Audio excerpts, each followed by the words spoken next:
Pagbasa mula sa aklat ng Eksodo. Noong mga araw na iyon nang marinig ni Moises ang Panginoon mula sa gitna ng isang mababang punong kahoy, sinabi niya sa kanya, "Pupunta ako sa mga Israelita at sasabihin sa kanilang, ako'y sinugo ng Diyos ng aming ninuno.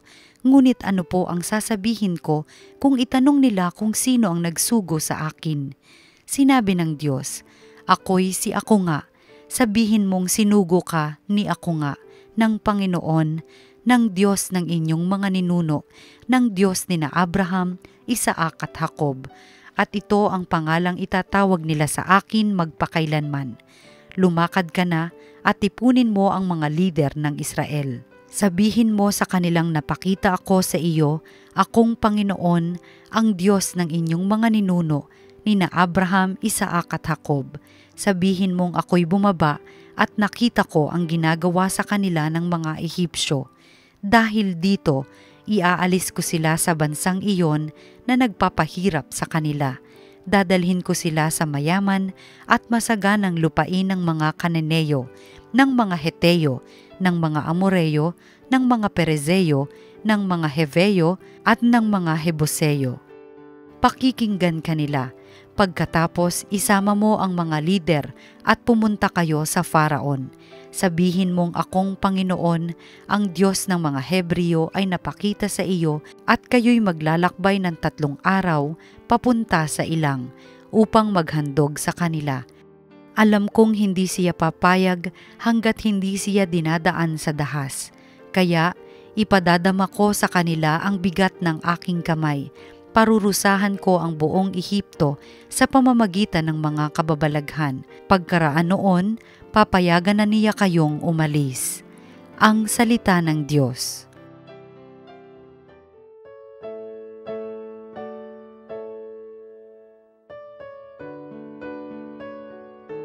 Nasa isip ng may kapal ang tipan niya kailanman. Dapat na ang Diyos itong Panginoon ay pasalamatan. Ang kanyang ginawa sa lahat ng bansay dapat ipaalam. Ating gunitain ang kahanga-hanga niyang mga gawa, ang kanyang paghatol, gayon din ang kanyang ginawang himala. Nasa isip ng may kapal ang tipan niya kailanman. Ang tipang pangako'y laging nasa isip niya kailanman. Ang mga pangakong kanyang binitiwan sa lahat ng angkan. Ang tipan ng Diyos ay unang ginawa niya kay Abraham at may pangako ring ginawa kay Isaac na lingkod na mahal. Nasa isip ng may kapal ang tipan niya kailanman. Ginawa ng poon ay kusang pinarami, ang kanyang hinirang pinalakas ito higit pa sa lakas ng mga kaaway. Tinulutan niyang doon sa Ehipto sila ay itakwil, ipinabusabos at pinahirapan ng gawing alipin. Nasa isip ng may kapal ang tipan niya kailanman. Saka inutusan itong si Moises sinugo ng Diyos. Sinugo rin niya pati si Aaron, ang piniling lingkod. Sa bansang Ehipto'y maraming himalang ginampanan sila. Sa utos ng Diyos maraming himalang doon ay nakita. Nasa isip ng may kapal ang tipan niya kailanman. Ang mabuting balita ng Panginoon ayon kay San Mateo. Noong panahong iyon, sinabi ni Jesus, "Lumapit kayo sa akin, kayong lahat na napapagal at nabibigatan sa inyong pasanin, at kayo'y pagpapahingahin ko. Pasanin ninyo ang aking pamatok at mag-aral kayo sa akin. Ako'y maamo at mababang loob at makasusumpong kayo ng kapahingahan para sa inyong kaluluwa, sapagkat maginhawang dalhin ang aking pamatok at magaan ang pasaning ibibigay ko sa inyo." Ang mabuting balita ng Panginoon. Pinupuri ka namin, Panginoong Hesukristo.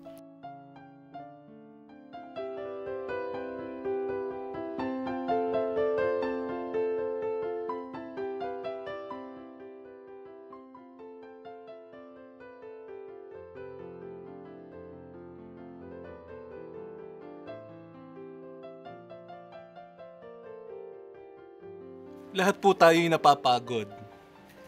Lahat po tayo'y nangangailangan ng pahinga. Meron pong napapagod dahil sa buong araw na pagtatrabaho at paghahanap buhay. Pero hindi lang po pisikal yung mga pagod natin sa buhay. Meron pong napapagod ang puso dahil paulit-ulit na nasasaktan, paulit-ulit na napagtataksilan, hindi na ibabalik yung pag-ibig na ibinibigay, napapagod din ang puso. Kaya lahat tayo kailangan natin ang pahinga. Kaya nga pakinggan po natin yung sinasabi ni Jesus sa ebanghelyo natin sa araw na ito, halika yung mga napapagal at nabibigatan sa mga pasanin sa buhay at kayo'y pagpapahingahin ko. Ano nga po ba itong pahinga na dulot ni Jesus sa atin?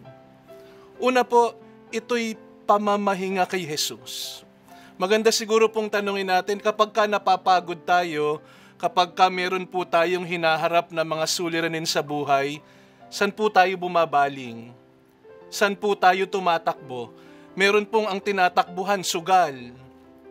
Kung sugal po yung tinatakbuhan natin, paano talaga tayo makapagpapahinga kung yung pera natin, nagagastos natin, para sana ito sa pagkain at pagpapaaral ng inyong mga anak, ng inyong pamilya?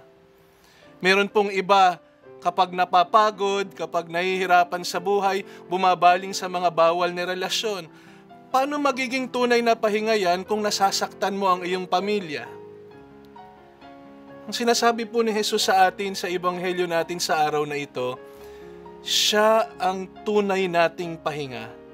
Siya ang tunay nating Sabbath. Si Jesus ang tunay nating tahanan. Inaanyayahan tayo ni Jesus na manahan sa kanyang puso. Sa Tagalog po, maganda po yung pagsasali natin dun sa salitang home, tahanan.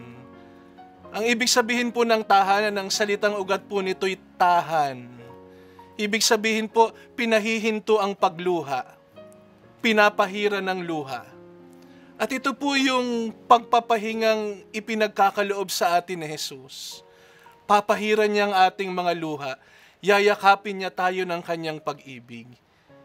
Kaya nga po, maiintindihan natin yung sinabi ni San Agustin, sabi niya, ang puso ko ay balisa hanggat hindi ito nananahan sa iyo, Panginoon. Kay Jesus natin matatagpuan ang tunay na pahinga, ang tunay na kapayapaan. Ikalawa, kapansin-pansin po, sabi ni Jesus, paano tayo makapagpapahinga? Sabi niya, pasanin ninyo ang aking pamatok. Parang kabalintunaan nga po, magpapahinga tapos papasa ng pamatok. Ano po ba yung pamatok ni Jesus? Ito po yung pamatok ng pag-ibig. Kaya makikita po natin sa buhay, hindi naman po talaga yan sa bigat o gaang ng dinadala natin, ng ginagawa natin. Maraming pagkakataon, gumagaang po ang mabigat na dalahin, ang mabigat na pasanin dahil sa pag-ibig. Alam po yan ng mga magulang. Kahit po magtrabaho sila buong araw, pagod na pagod, kaya pa rin ngumiti pagkatapos ng buong araw pag-uwi sa bahay, sapagkat ginawa nila ang lahat ng pagpapagod dahil sa pagmamahal sa kanilang mga anak. Kapag tinanong mo ang isang magulang, bakit ka ba nagtsatsaga na magpagod? Bakit ka buong araw nasa trabaho? Simple lang ang sagot nila, para sa kinabukasan ng mga anak. May mga mabibigat na pasanin na pagagaang ng pag-ibig. Meron po akong estudyante sa seminaryo, si RJ, nagpasya pong huminto muna sa paghuhubog sa seminaryo. May sakit po sa kidney ang kanyang nanay. At sabi niya, hihinto muna ako para maalagaan niya ang kanyang nanay. At alam niyo po, noon pong nakaraang July 2, inoperahan po si RJ at ibinigay niya po yung kanyang kidney sa kanyang nanay. Mabigat na pasanin pero naging magaan dahil sa pagmamahal sa kanyang nanay. Kaya nga sabi ko sa kanya, alam ko, isang araw kapag naging pari ka, magiging mabuting pari ka. Sapagkat ang pagpapari ay tungkol sa pagbibigay ng sarili, tungkol sa pagsasakripisyo sa kapwa. Mga kapatid, ano po ba yung dinadala mo ngayon? Ano ba yung pasanin mo ngayon? Napapagod ka ba sa paulit-ulit na nangyayari sa iyo araw-araw? Paulit-ulit na ginagawa mo araw-araw? Pakinggan mo yung paanyaya ni Jesus. Halika yung mga napapagal at nabibigatan sa mga pagsubok sa buhay, at kayo'y pagpapahingahin ko. Ito po ang salita ng Diyos, ang salita ng buhay.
Through His loving eyes.